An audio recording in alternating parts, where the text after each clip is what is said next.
But in my early 50s, I was working for the county in Health and Human Services and decided to transition out and start studying older adults as I was moving in that direction. So I did train as a hospice volunteer, and through that connection began working first at West Marin Senior Services out in Point Reyes.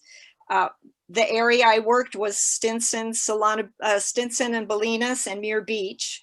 So for a year, I visited people who were in their actual homes aging and helped them look at how they were prepared or not to be doing that. And then after a year working there, I moved to the Redwoods as a full-time employee, essentially referred to as a social worker, and worked there for 8 years in independent living. And for those of you not familiar, the Redwoods has 3 sections: independent, assisted, and a skilled nursing facility. So I worked in independent living with 165 residents, but many of them moved back and forth between those different options. So my experience covers both people actually living at home and then people also living at home in a congregate setting. Everybody see that? Yeah, there we go. All there right. We go. So again, the title, Aging in Place with Grace. So for me, aging in place, as Sarah said, generally means staying in the home that you're living in as you reach your later years.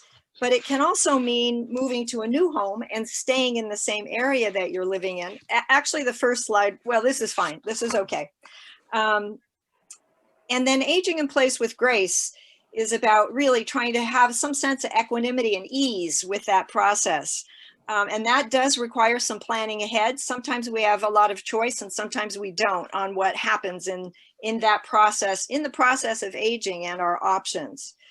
But it can be a difficult thing to do. So one of the first questions is, do you have an aging plan? And again, about 80% of people do want to age in place, but probably less than 30% really have a plan in place. And I don't know if many of you had a college plan at some point in your life or a career plan, and then maybe eventually a retirement plan. Maybe you had a birth plan. I remember creating a birth plan when my son was due. And again, you know, sometimes you follow it and you're able to, and sometimes you can't. But if you don't have one, you're not really sure of sometimes of the choices that you can make along the way. But so of the many people who don't have a plan, some of the reasons that I would hear that people weren't really prepared for making the decisions and answering the questions that arise as we get older included really denial or refusal to acknowledge aging. You know, again, in our culture, a lot of us are, I'm going to be 29 forever or 39 or 49. We just really don't want to acknowledge that we're aging and that we're an old person or an older person. So sometimes just that denial will get in the way of thinking through what could happen for you as you get older. Certainly the fear of aging, you know, many of us probably can imagine worst case scenarios and we don't want to go down that road. And again, we have some of that internalized ageism that just makes us feel we're going to stay young to the very end and that's not going to be a problem. Superstition, actually, I've talked to people who would say at times, you know, I don't want to think about aging because that'll make it happen, or I don't want to think about the end of my life because that might bring it on. I don't think that really occurs, but that is a reason. Sometimes people say, I don't want to think about it. It's not a good idea to do that. Having a lack of awareness that you even need a plan. And of course, you don't need a plan. You can just let things fall into place. But a plan will help you make some decisions and be a bit more prepared if you can. And then some people feel like it's just unnecessary. They're not the planning type. I'm a spontaneous type. I'm going to let my kids make the decisions and figure out what to do at different stages as I age. And you're lucky if you have somebody who you can rely on, family or friends, in that process, but many people don't, and they do end up without having thought through some of these. And then of course there's just good old procrastination. I'm going to get to do that when I actually need to, but right now I'm fine. Everything's well. And, you know, I don't really need to think about what could happen and where do I want to go. But we do have, you know, I threw a couple of quotes in there. The first one, a goal without a plan is just a wish. That is from The Little Prince. And then if you don't know where you're going, you may end up someplace else, from Yogi Berra, the New York Yankees. So now on to the category of questions. The way I have this arranged today, the first half of the presentation, all we're going to do is generate questions. We're not going to talk about answers to any of the questions. So this is, and then the second half of the presentation, Chloe Cook will be joining us and helping us to start to look at where we can go to find the answers. But this subject obviously is a gigantic subject.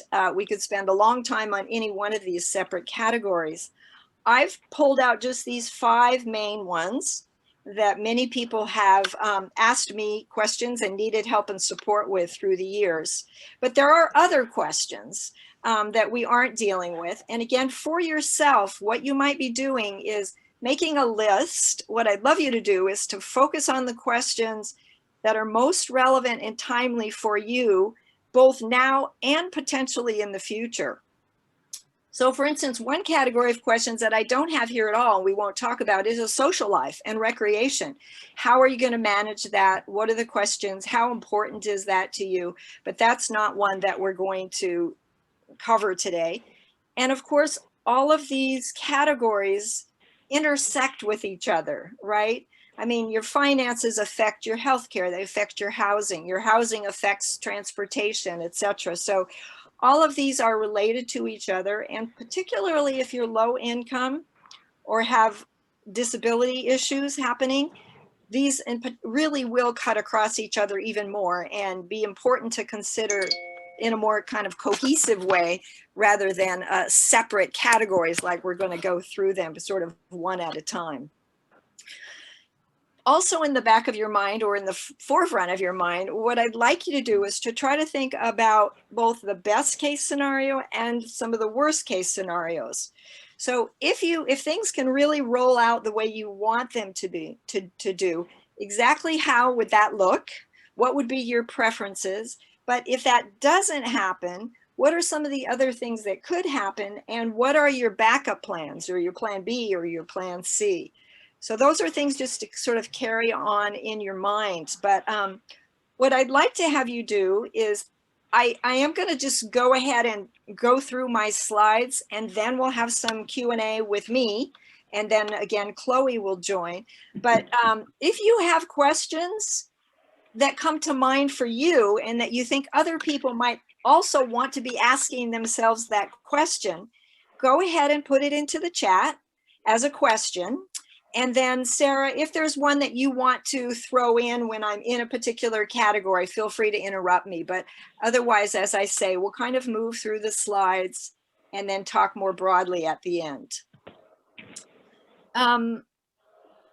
So it might be kind of frustrating to not quite housing yet, but it might be kind of frustrating for you just to hear about questions and not get to answers. But 2 questions about these questions that I'd like you also to think about are really, how good are you at doing research on your own? Is that something you love to do? You can get on the internet, you can go here and there, you can ask, you can Google things, and that's not a problem. Or once the libraries are open, is that a place you could go to do research? Or is that not something you're good at or want to be doing? And then another question is also, how good are you, or how comfortable are you asking for help? This is a big stumbling block for many of us. We just don't want to admit we don't know, or we don't want to ask what feel like dumb questions or naive questions. And we want to do things on our own. But more you ask, the more you can get input that can enrich your decision making. So I encourage you to think about those two things. And if you're good at both of those things, you know, clearly you're going to have a leg up. But there are plenty of people, books, resources to support all of the answers that we're going to raise today, or excuse me, all the questions we're going to raise today. So those would be, you know, think about what your own process would be to answer questions as we move ahead. So now moving to housing, the housing slide. Clearly housing is, you know, a huge topic. It's really one of the most problematic topics that many of us wrestle with in Marin. And some of the just basic questions, I had a little flow chart that's complicated, so I'm just going to try to make this somewhat simple. To start with, wherever you're currently living, is that an option for you to stay there permanently? Can you imagine yourself staying there all the way through the end of your life and being able to make that workable for you?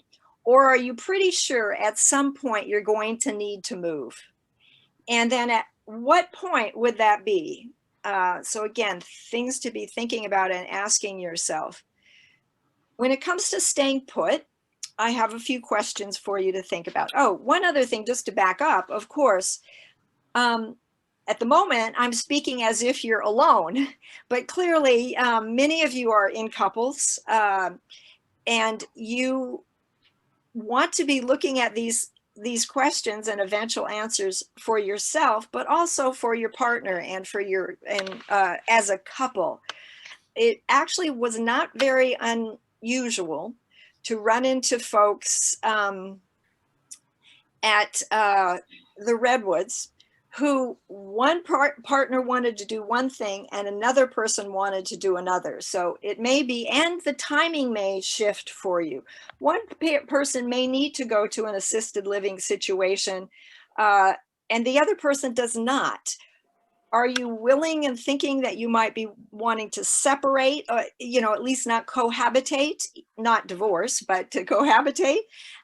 So these questions are, I'm directing them to all of us as individuals, but clearly many of you will need to talk through with your partners how they see their life unfolding and what their answers to many of these questions would be.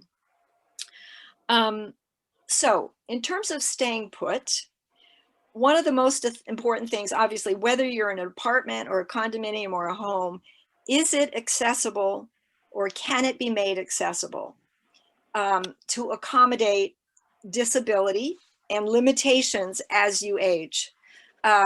So for instance, I own a small home in Fairfax. I have 18 stairs from my driveway to get up to, on a slope to get up to the back of the house. That cannot be made accessible. A ramp cannot be made there. An elevator, stairs could not work there. So it is not going to work for me to stay upstairs until the end of my life. There is, I do happen to have a unit downstairs that I just recently converted to an accessory dwelling unit. And that will be where I need to go at a point when I no longer can go up and down those stairs safely and easily. If you want to get into it, I can get you in there. So accessibility is one of the most important things to ask about your housing situation. The next thing is, do you own your home? Or, you know, this is assuming you have a home and you're staying put. Is your mortgage paid off? What kind of debt do you have on it? And again, that's where your finances are going to interface. But how secure is your home as a place for you to stay? And then also, do you have extra space in your home? Do you have an extra bedroom? Would you be willing to do a home sharing situation with a roommate or a friend, a family member, or a caregiver? Is it possible to make an Airbnb situation out of it, or an accessory dwelling unit, or a junior accessory dwelling unit? So those are important considerations about your home. Again, at the Redwoods, it wasn't uncommon for someone to move into a 500 square foot apartment having come from a 2 or 3 or 4,000 square foot home. So those are important, things to think about. Can you stay in your home if it's large? Are you willing to open it up and share it as a way for both finances and social life and potentially other reasons? If you're living in an apartment and you want to stay there permanently, do you have a lease? What is your relationship with your owner of the apartment building? How would you handle rent increases? So sort of, if you're going to stay put, how far out have you thought through the accommodation of that physical location for you? If you do need to move at some point, and 3 fairly common reasons that people do want to move or need to move is the care and cost of maintaining a home, or even in a condominium, a smaller place, that the workload of keeping a home and a yard up can be a reason that people decide, I just don't want to stay in this spot any longer. Also the need sometimes for companionship. It's lovely to stay in your own home, but if you're there and you're somewhat isolated, that can be hard. So sometimes for folks who are more socially inclined. So whether or not you want more activities can be a reason that people move. And then also physical support or caregiver support. Again, that can be brought into a home, but if the amount of time or need that you have grows, some people that becomes a reason that they are willing or need to move. And then some questions about if you need to move. First and foremost, really, do you have family or friends that you could move in with? Is that even an option? I've seen some family relationships healed because of the need for someone to be closer to a family member, either in Marin or outside of Marin, or the opportunity of a lifelong friend who might have an extra space for you could be a reason that you could move, that you would move and have that as a backup plan.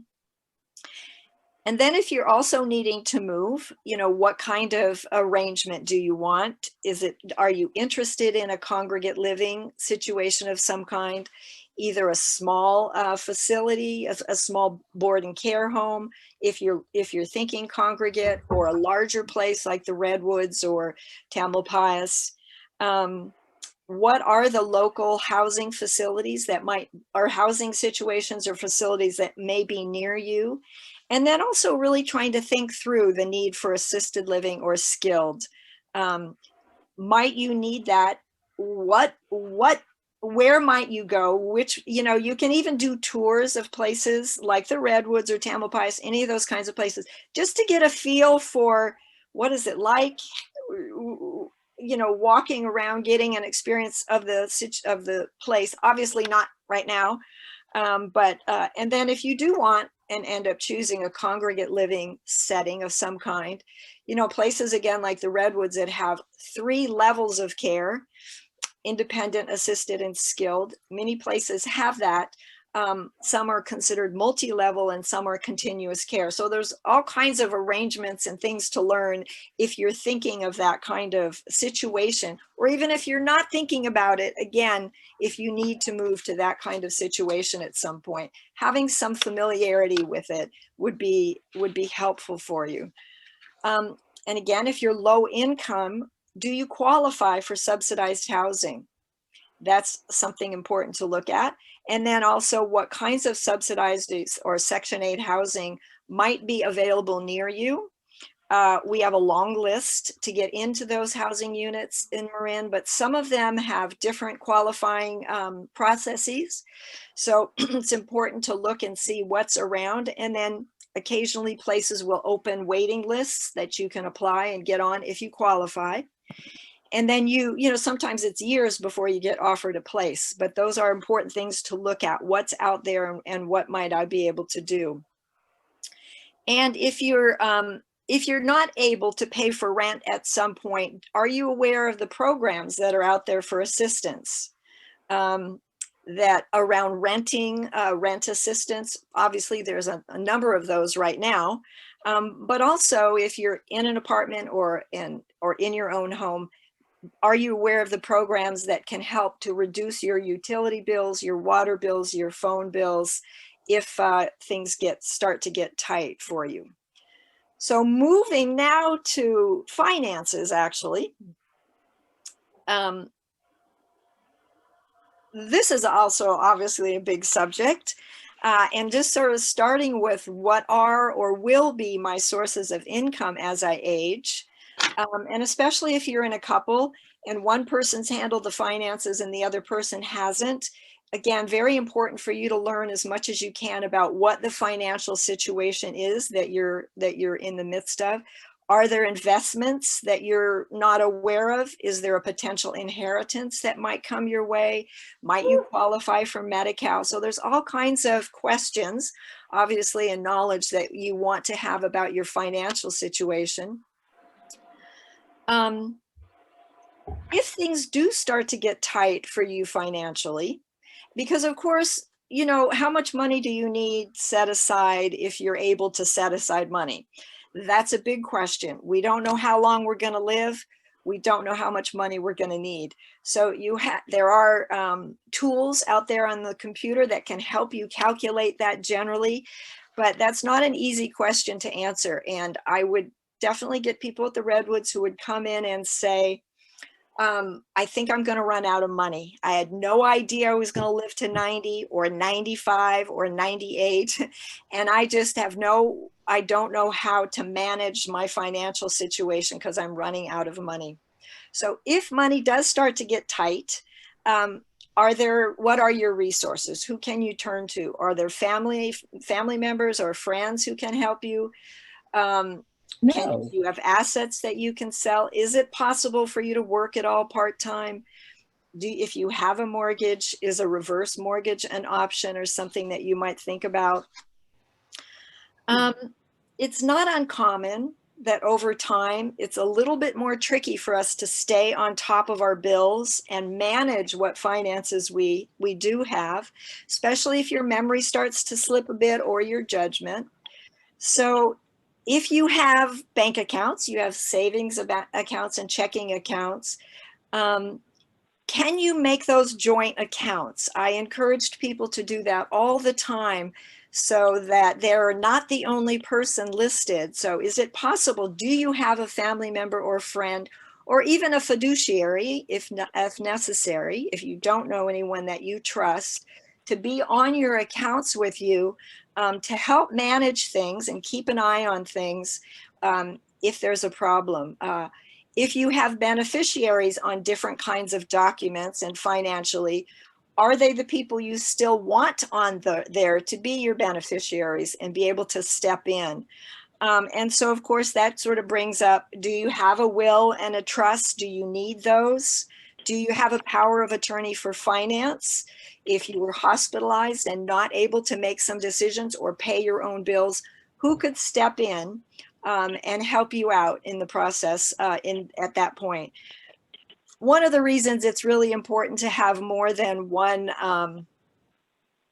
person on accounts has a lot to do with scams. Unfortunately, sometimes as our judgment alters a little bit, people get pulled into things and it isn't found unless somebody is watching what's happening with their bank account. And again, these would be trusted people you would share that information with. All right, so those are just some questions under finance, many more, of course. The next slide, Sarah, would be for healthcare. And again, another big subject. I think it's important to think about who knows the most about your health and your health conditions. First of all, does your physician or your nurse practitioner or your PA, do they know the full picture of your health? We don't often share that with, we don't often share every detail or all the complex of details with our medical providers. Hopefully you have somebody that you really can trust and you're able to give that whole picture to. But is there also someone else? You know, you might have a best friend or a family member who knows actually more about your health than your physician does, but it's ideally you would like somebody outside of the healthcare system also to know a good deal about what's going on for you, so that if you need advice or support, you have somebody to help you in that process. And of course, you know, do you have a healthcare agent? That healthcare agent or agents could be 1, 2, or 3 in a row or shared among family members or friends. Do they know what's currently happening with your healthcare and with your health condition?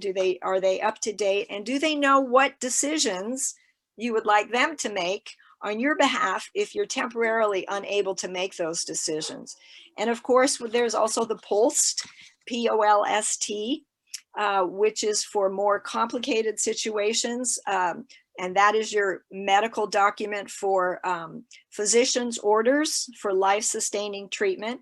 Do you want resuscitation or not? Do you want to go to an ICU or not? Do you want artificial feeding?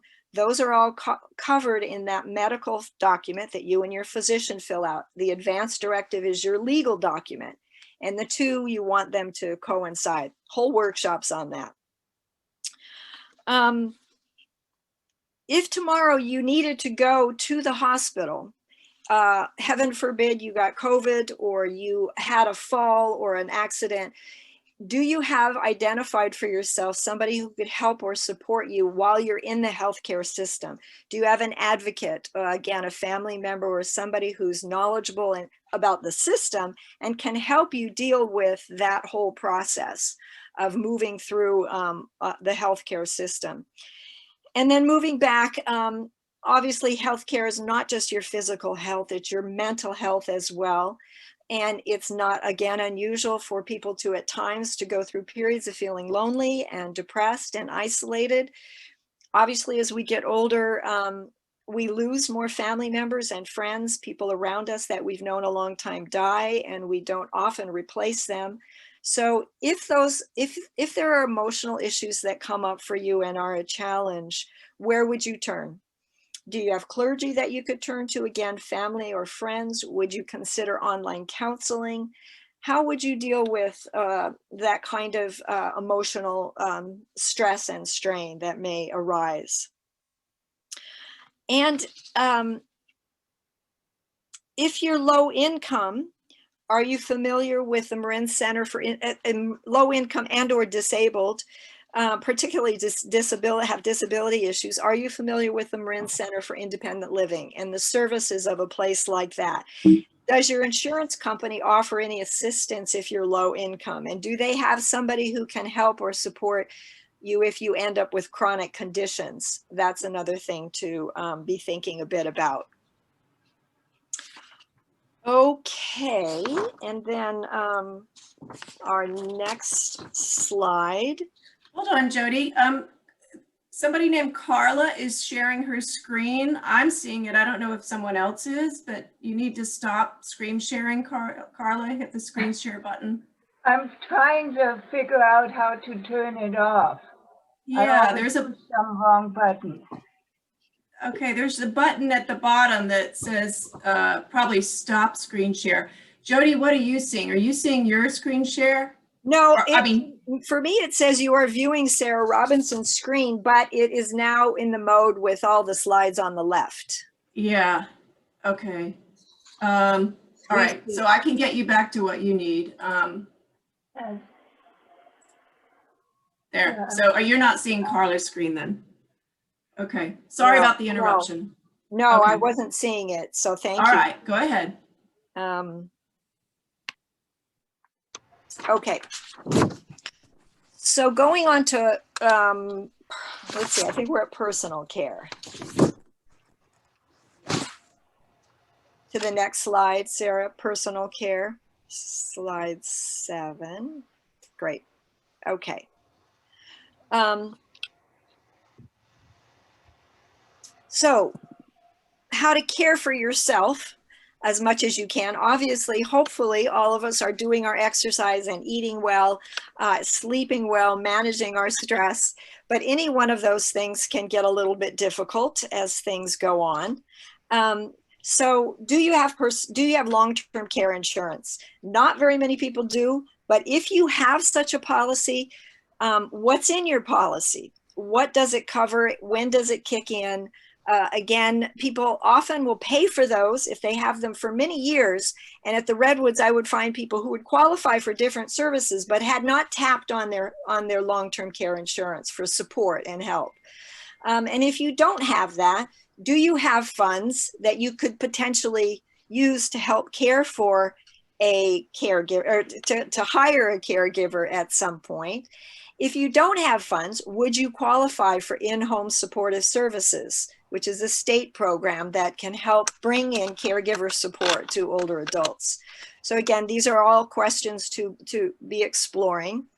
And again, if you're temporarily bedbound due to illness, what kind of help could you reach out to that could come into your home and support you? Maybe you have cataract surgery. You only need 24 hours of somebody being there with you, or 5 or 6 hours. Do you have family or friends who would step in and help you out? I've seen whole communities of friends be pulled together to help support somebody going through a hard time in terms of providing some personal care. And then, of course, you know, over time, many of us do need assistance in our home or where we live with, for instance, shopping or cooking. It always, I found it always amusing that some people had shopped and cooked their whole life, and then they moved to the Redwoods. They had a small kitchen.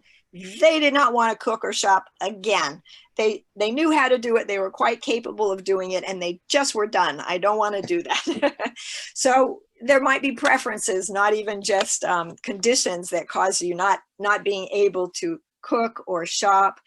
Managing calendars and appointments, boy, that can get tricky, and obviously is problematic if you miss doctor's appointments. Again, people sometimes would have one hard copy calendar they carried around, one calendar on the wall.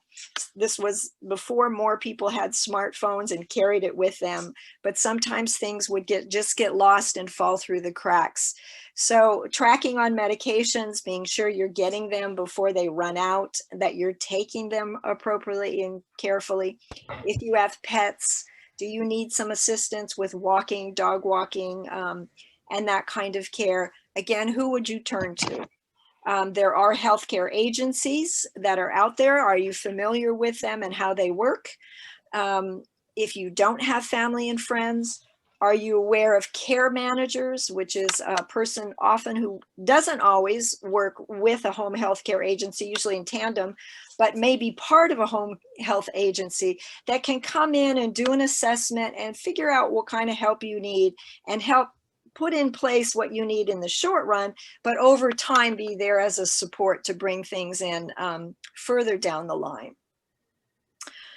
Okay, and then let's go to transportation.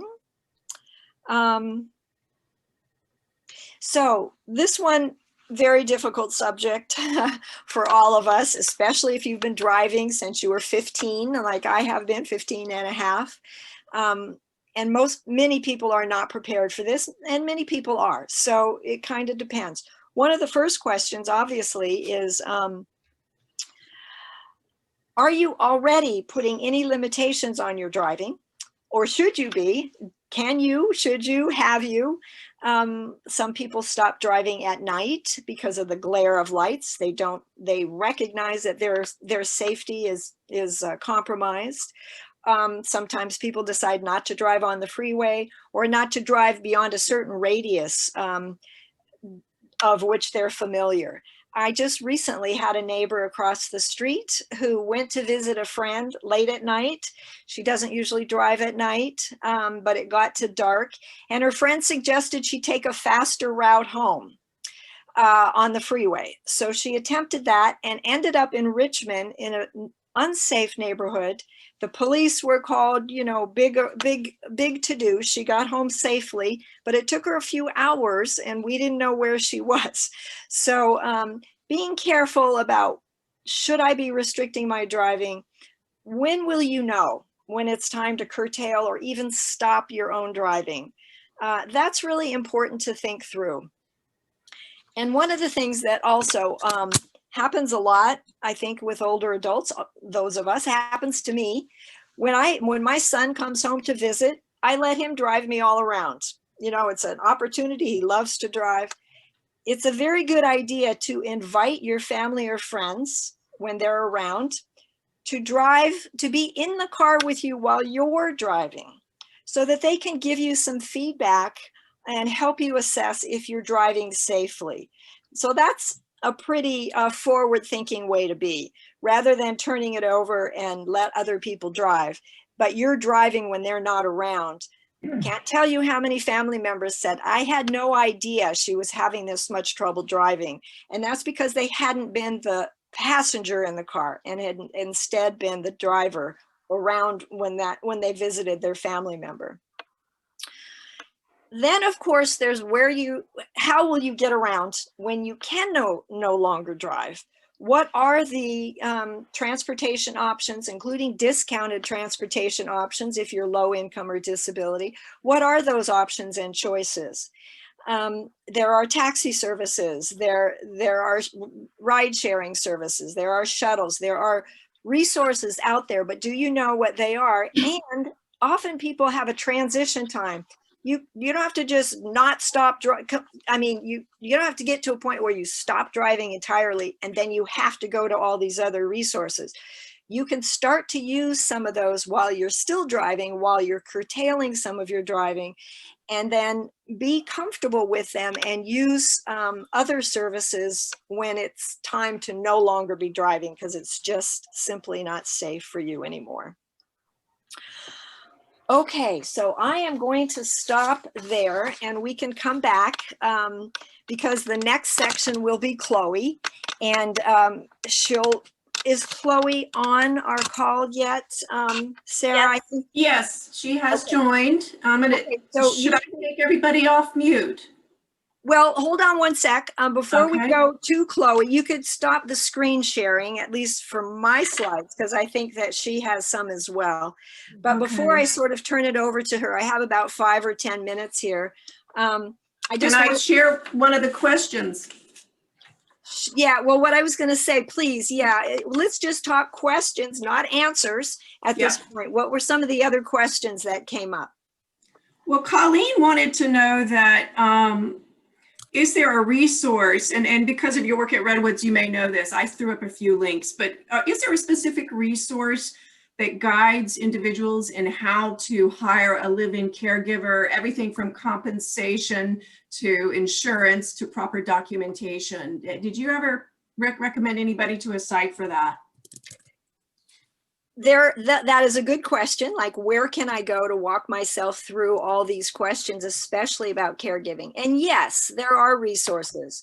There are books, there are websites, there are articles. So, and again, Chloe might have some other ideas, but you know, I remember one of our employees at the Redwoods whose mother lived there. And even though she had worked there, she was in the finance office though. She had no idea this multitude of questions that you want to ask. And she also asked, it was not, you know, people, I don't know, we don't think ahead, you know, we just don't put ourselves out into the future and think about what I'll need to know. Because many people say, give me the list of questions I need to ask, you know. How do you hire a caregiver? How do you pay them? How do you put a contract in place? What do you do if you don't like them? You know, what are my other options? There's no one simple process. It's very dependent on all these other circumstances for you, but there are some key questions to ask yourself. And this is exactly what we're doing in this first half. What are the questions? And that's a perfect question. How do I go about hiring a caregiver that I know or can get to know and trust? And how do I pay them? How do I contract with them? All those kinds of things. And yes, there are resources out there pretty much for anything. If you are an internet Google person or research, you know, person comfortable with the computer, you can just type in some of these questions and see what comes up. And then the other thing you can do is you can call, and Chloe's going to talk about this. There are phone numbers, there's hotlines, there's information lines. The Alzheimer's Association has an incredible, great line. If I can't tell if my parent needs my help, I can't tell if I need help, you can call phone numbers, right? And just straight out ask, where do I go for this information? Where do I go for that information? I would ask lots of people, all of your questions, or at least, share with your neighbor or share with another person who's your age. What are you finding out about caregivers? I see you have a caregiver in your home. What did you do? How did you go about it? Because again, there's no right and wrong way to do any of this. There's just like, what is it I need to know? Who can I ask? And our peers are very, very good people to ask. Because they're often a step ahead of you. Or, you can advise them because they're a step behind you, but their advice to you may not fit your situation. So that's why I would generally ask, more than one or two people where to go and what to do. Great. And I did put up a few links. One of them is a California guide to hiring, for your personal needs. So that'll be a little bit specific in terms of the legal requirements. Another comment is that Cynthia's, in terms of long-term care, said just to keep in mind that when the policy triggers, you still have to usually pay 90 days. There's a 90-day period where you have to pay for the care.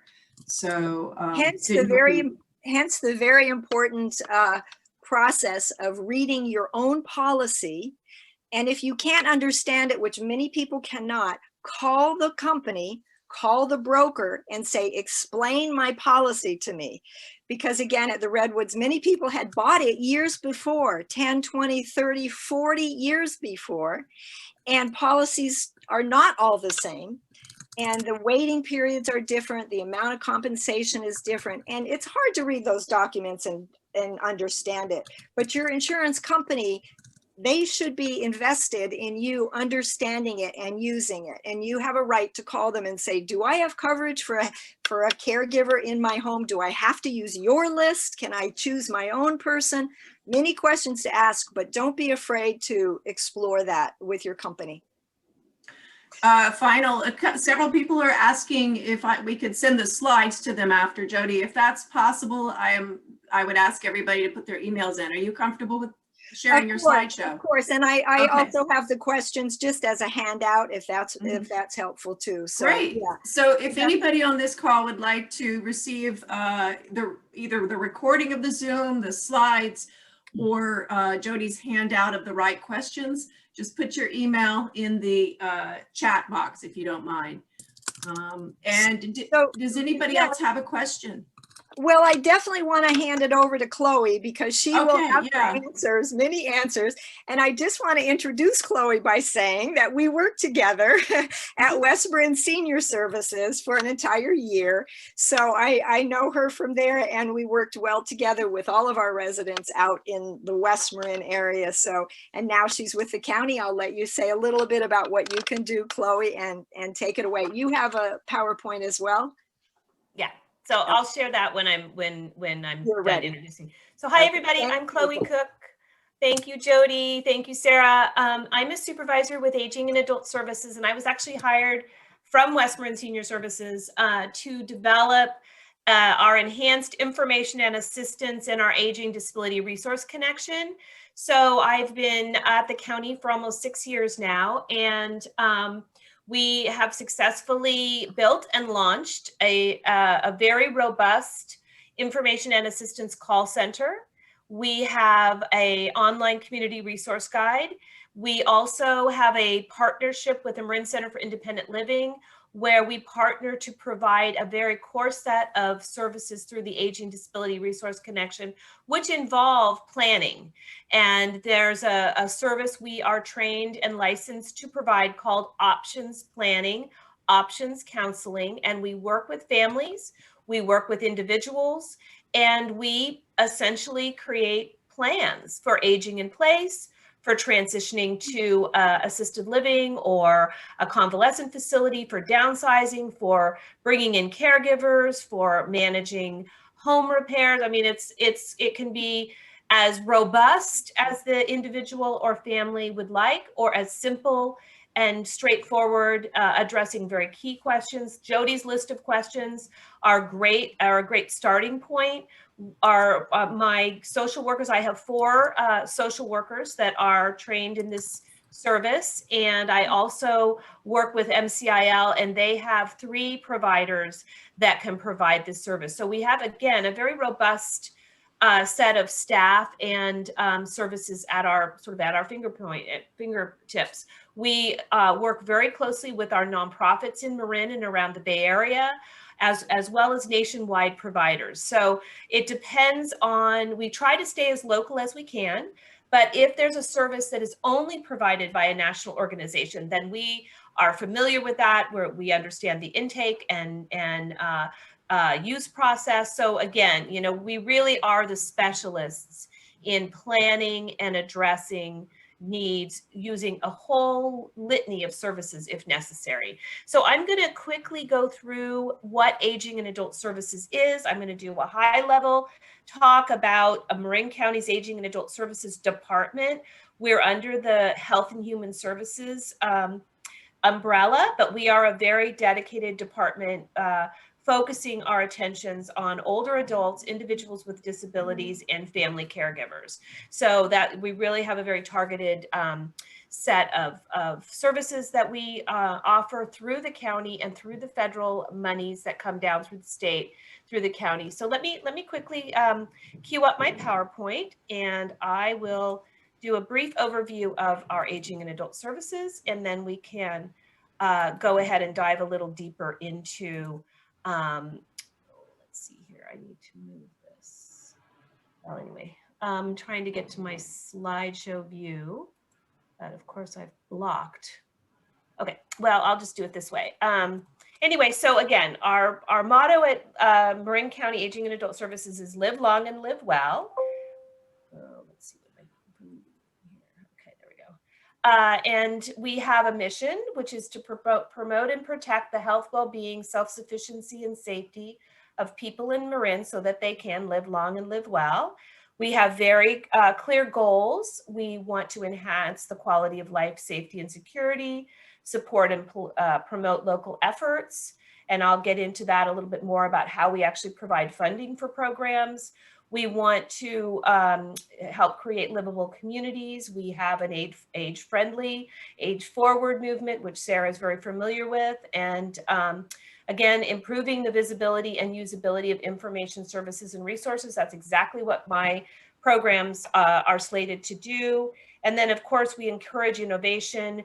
We've won numerous innovation awards over the last 5 years for programs that I've developed or that I've participated in. And I think that's really a big part of the role I play at Aging and Adult Services, is that I'm sort of the program innovator. And it's been really fun to work in that area and to really see some wonderful programs come out of that. So again, information and assistance is our sort of core service, but then we've enhanced it and blown it out of the water to really provide wraparound services.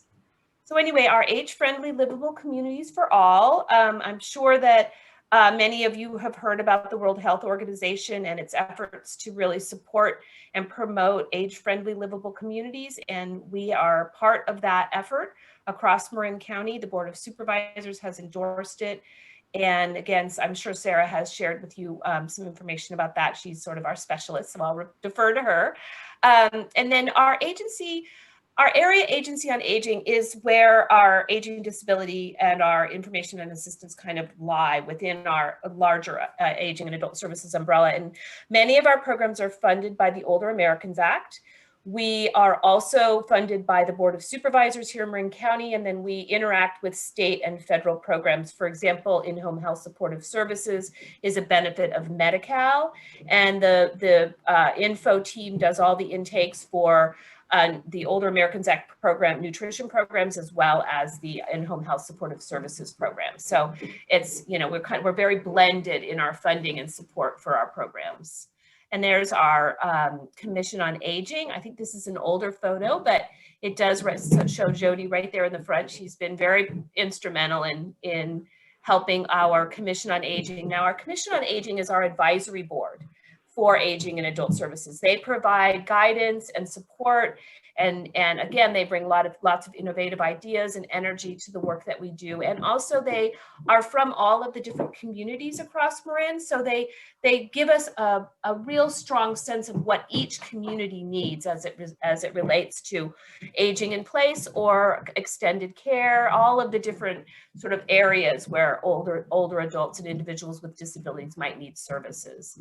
So we, every year, 4 years, we do what's called an area plan, which involves a very deep dive into a community assessment. And that community assessment, along with our Board of Supervisors, helps guide us, and our Commission on Aging help guide us in where we essentially align our funding to provide programs in Marin to support older adults and individuals with disabilities. So we fund all kinds of things across Marin, partnering with nonprofits.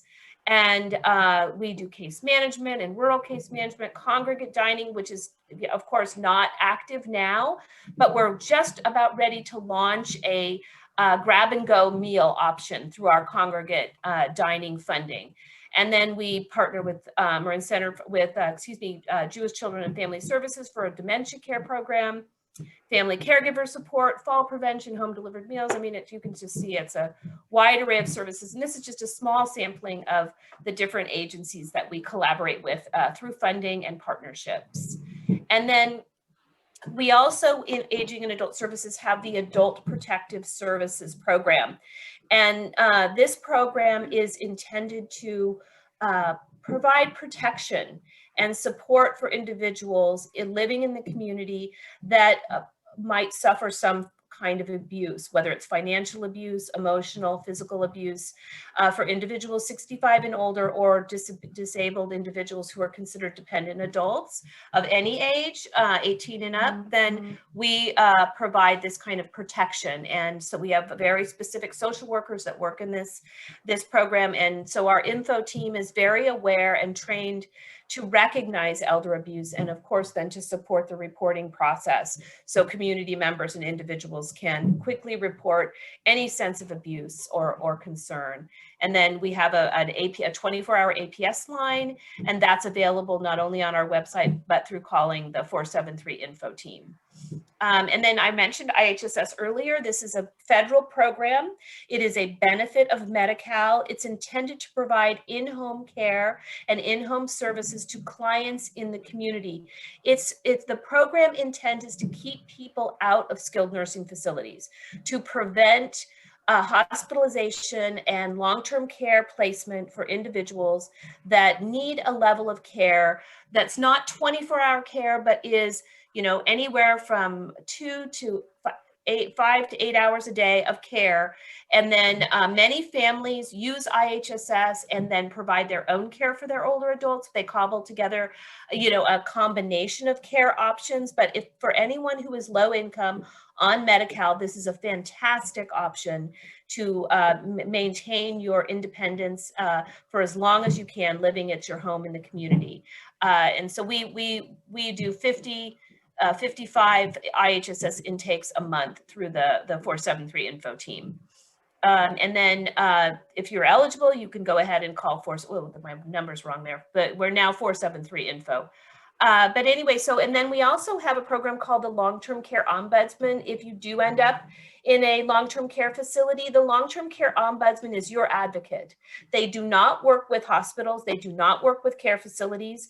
They do not work with doctors. They work with you and your family or friends, whoever you would identify as someone that could engage and work with the ombudsman to really mitigate any complaints or concerns you might have about the care you're receiving or the care one of your relatives or friends are receiving in a long-term care skilled nursing facility. This is a really important and underused service. We really want to promote the clear understanding that if you're in a skilled nursing facility, you are not alone. The ombudsman is there to support you, to answer your questions, to facilitate any kind of paperwork that you might need done around your designation of a representative. The ombudsman is there to help you and represent you as the individual or your family member in the skilled nursing facility. So please don't forget the ombudsman is available. And again, this is another 473 info call.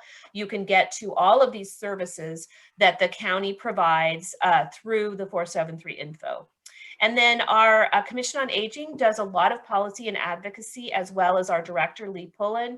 We work very, very collaboratively with our state representatives and with our local lobbyists to really push forward through the state legislator, through policy and advocacy, the issues of older adults. The Commission on Aging actually has very key points every year that they want to pursue and support at the state level.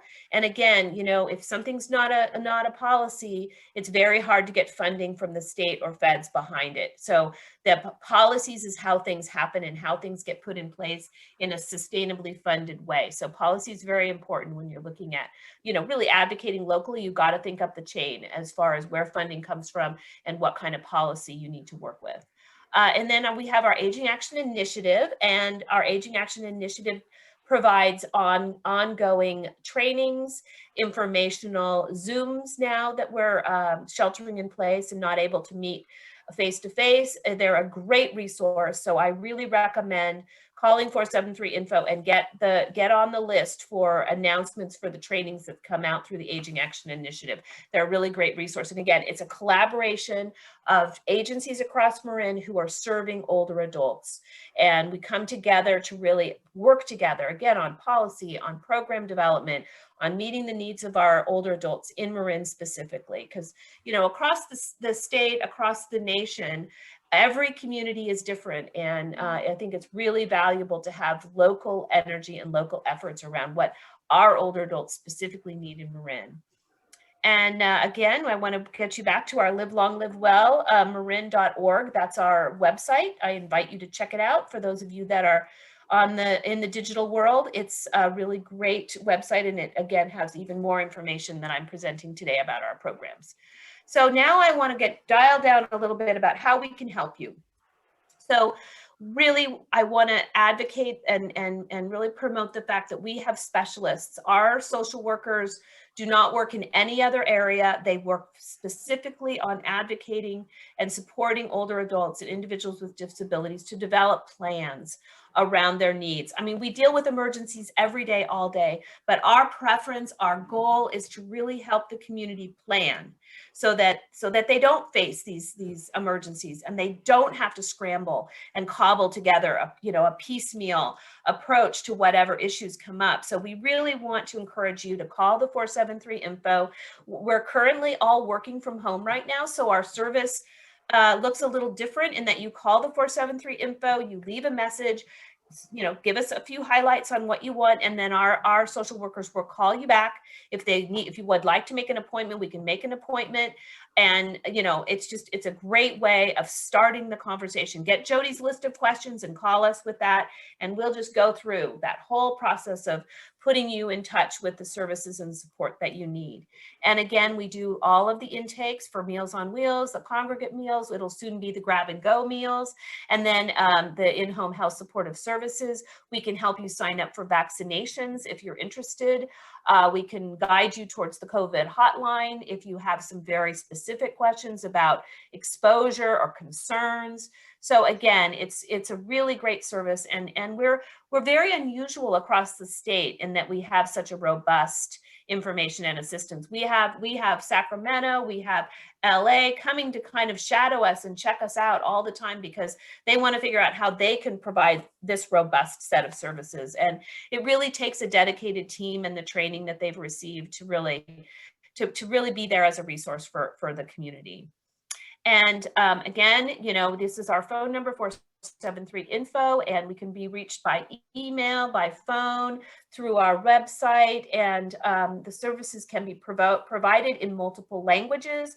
So for example, we have many families where the children are English speakers, but the older adults are Farsi or Chinese, Mandarin, Cantonese. They have all different languages in their families. And then we also have really multiracial, multi-ethnic families where a husband is not an English speaker, but the wife is, and they want to have translation for the husband so he can hear the information independently. We can arrange for all of that. If it's not a native live speaker that can join us in a Zoom, then we can pull in what's called our language line service. And we can speak any language, any dialect.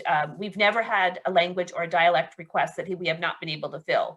So for those of you who have friends and family that are not English speakers, this is not a barrier for you. Just give us a call. We'll set up the appointment, and we can have multiple languages available to meet your needs.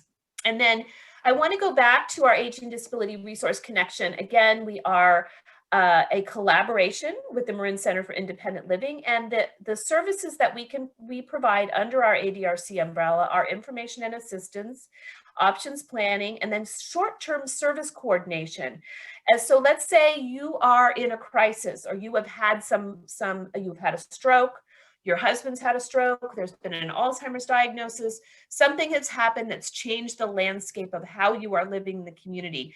The short-term service coordination is a very intense wraparound support for 6 to 8 weeks that we actually help you sign up for benefits, fill out applications, get connected to paratransit. We negotiate with doctors and hospitals for long-term care services and supports in the home. If it's home care like occupational therapy, physical therapy, that short-term resource coordination that we provide can really help you with a much stronger hand-holding than just a planning session would be. This is where you actually sign a form and we are able to advocate on your behalf or your family member's behalf. So the short-term service coordination is really a beneficial option if someone's like in the thick of a transition or a situation. And then transitions to home have to do with transitioning from hospital to home or skilled nursing facility to home. Let's say you've broken your hip, you've had a hip replacement, you've gone from the hospital to a rehab facility, and then you're going from rehab to home. Our transitions to home has to do with home modifications, assessing the needs of the client, putting in place caregiving if that's what's needed. And we have a list of caregiver. We have got what's called a caregiver registry, where we have vetted and screened caregivers available, and we can go ahead and connect you to the caregiver registry so you can choose a caregiver if that's what you need in your home transition. And then home safety modifications, we have a program now that actually provides funding for home safety modifications. We work with occupational therapists who evaluate the home, who can, say you need grab bars here, you need a ramp here, you need, they evaluate your condition and then also the kinds of, realities of your home. We have put in lifts, wheelchair lifts, we have put in ramps, we have put in grab bars, anything you could imagine. And then of course there's home safety equipment like bath benches and bedside commodes, walkers, wheelchairs, all kinds of other supportive services and devices we could connect you with as well. So, and then on top of that, for our self-help services, we have our online community resource guide. So you just want to go to Marin County Resources and up will pop these radial buttons, and then you can click into, let's say you're looking for a caregiver registry. Well, you click into care, or you're looking at a healthcare provider. You click into health. You're looking for some education around fall prevention or education, just continuing education through, for example, College of Marin's Emeritus program. Well, all the information will be there. If you're looking for legal services, whether it's for fee legal services or free legal services through legal aid, you click on that. If you're looking for emergency services, I would say first thing, if you're in an emergency, call 911. But if you want to look at options for emergency services, then you can click into our radio button. And then for our food resources, this is a great resource currently because we have at the very top of our food resources, we have an updated current list of all the food resources that are open and available for older adults and individuals with disability during the COVID pandemic. So this would include Great Plates, this would include home delivered meals, this would include for-fee food delivery. So it's a whole very robust pantries, how pantries are working. It's a very robust list of food. And then of course, housing has anywhere from low-income senior housing sites, low-income senior housing organizations like Mercy, or one big umbrella organizations that run and manage lots of properties. And then it also has things like Home Match or Silver Nest, which are home share programs. So if you're interested in those kinds of programs or housing options, or kind of creatively looking at what kind of housing options are out there, if you're thinking about downsizing, then that's where you would go. And then money, of course, is always something that comes up. And what's there in money is entitlement programs, ways in which you can get money. It explains different things like disability. It has all kinds of fiduciary information. And then, of course, transit is transportation. So there's Vivalon and their Whistle Stop Wheels program, where they have shuttles, they have adaptive transportation, paratransit, and then there's all kinds of other transportation programs, whether they're for a fee like a taxi, or it's Silver Ride, which is a service that's specifically dedicated to transporting older adults at a fee-based. So, you know, again, tons of information, tons of options. If you're somebody who wants to kind of do this investigation on your own, that is another option for you. And then down at the bottom, 473 info, you can always call and ask us questions, set up an appointment for that options planning. But I mean, that's kind of what we do. I know I've been really quick, but what I want you, you know, really to remember is that what you really want to do if you have any questions is either email us at 473info@marincounty.org or call us at 415-473-4636 and speak to one of the info social workers. So I know I've been really quick, so I'm hoping that we have some questions. So I'm done with my slideshow. So does anybody have any questions? I see there's chat. Sarah, are you managing the chat? Or do you want me to? I am, and there are no questions in the chat, so I would encourage anybody who has a question to unmute yourself, and let's get some dialogue going for the remainder of our time here. Perhaps you have a question about something that Chloe has mentioned, or you haven't, you know, additional information to share. I will look through the screen. Feel free to just speak up. There's so many of you. Okay, Gail, you need to unmute yourself, or I can do it for you. Let's see. I want Chloe and Jody to come live at my house. Rent free. Oh, that's very sweet. Well, I can help you find someone who would be equally as supportive if you're interested. You just need to call 473 info. I'm here to help.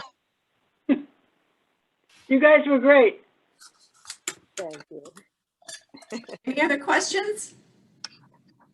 Invitations? I have a question. Oh, Bridget, hey, yeah, Am I unmuted? Yeah. you're unmuted, go for it. Nicely done. Thank you for this presentation. It was so much information. It's, I'm still processing, but one of the things, having been a care manager for my mother and also for friends, is I wondered if through calling the county or looking at the website, if you get private caregivers, do you advise on like insurance and what have you, and things like that? Because I found that there's a lot to know and to cover your rear end if you are hiring someone. I just wonder if that's something that you cover as well. Absolutely. We can advise. We're not lawyers, but we certainly are experienced in this area.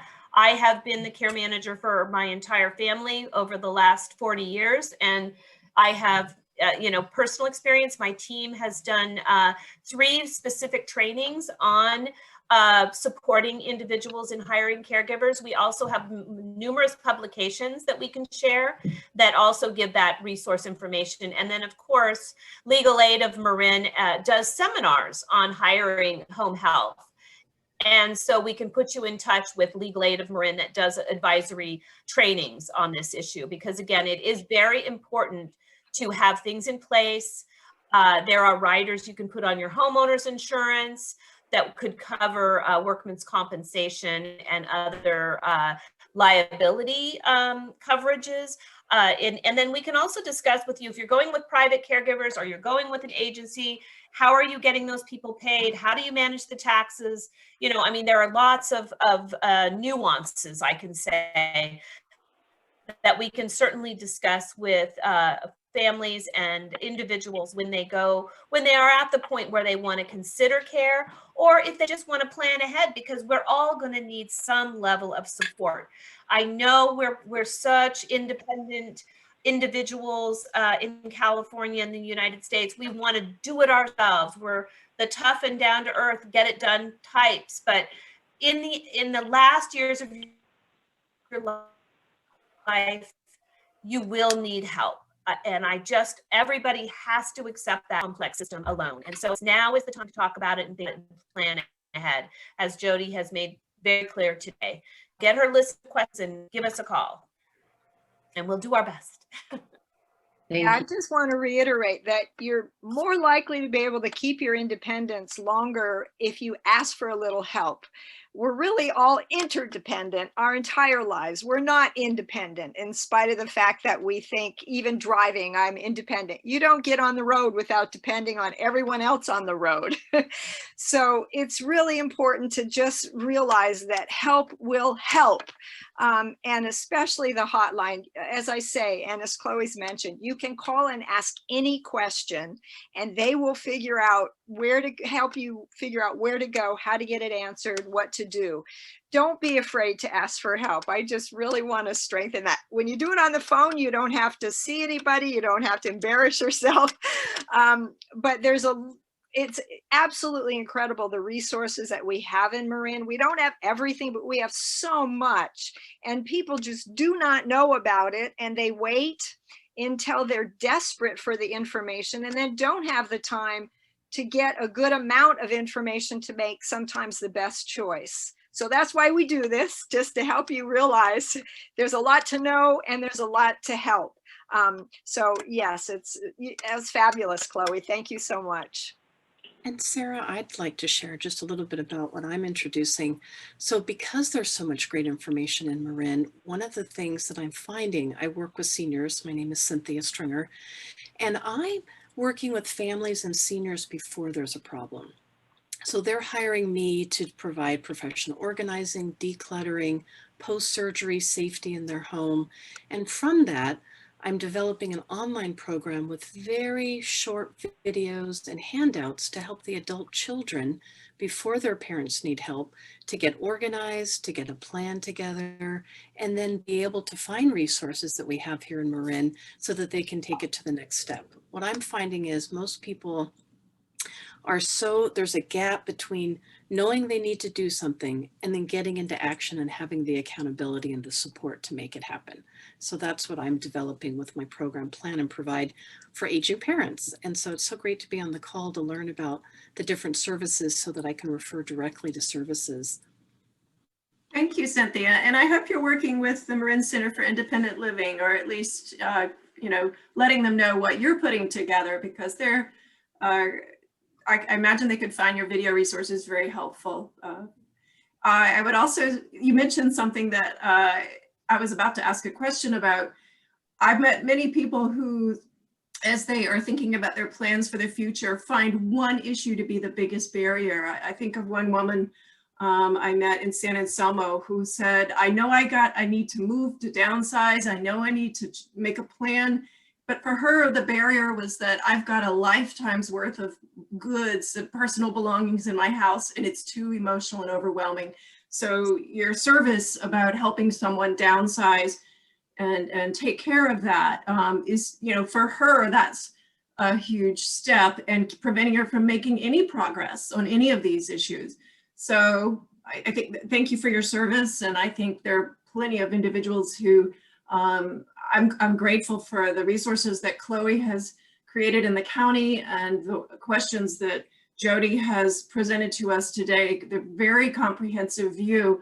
So I'll send that information out to you for those of you who gave me your email as well. Just a little reminder about the one coming up. So with that, we want to thank all of you for being here. Thank you really for appreciate it. Thank you, Jody and Chloe. Thank you, Jody. Thank you, Chloe. Terrific. Thank you, Sarah. Thank you, everyone. Good information. Really terrific. Thank you. Yeah, helpful. Great. Sorry for the connection issues we'll hope next time, we hope it's much easier. Well, we were victorious. So, Yes. thank you all. Have a lovely day and enjoy the break in the rain.